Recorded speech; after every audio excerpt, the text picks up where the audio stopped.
Hi everybody, I'm Katherine, and we're not quite in art schoolie because it is 107 degrees out there today.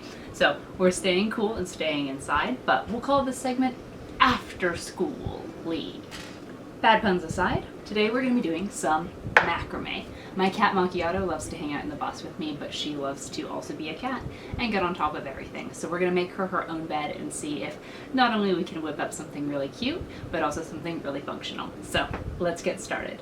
I did use a pattern, and I will put their links down below. I did modify the numbers though because they were using theirs to hang a lot longer, and I need mine shorter because the ceiling in the bus is only so high. So I've already done all my math, so now I'm going to go ahead and get started.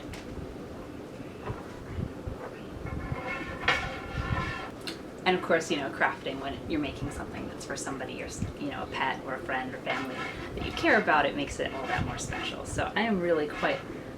I'm tangled. Oh no! I am really quite looking forward to having Maki have a sweet little cat bed. And if she were here right now, she would be enjoying this tangly string. But she is somewhere cool because, like I said, it is very hot today.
Wow.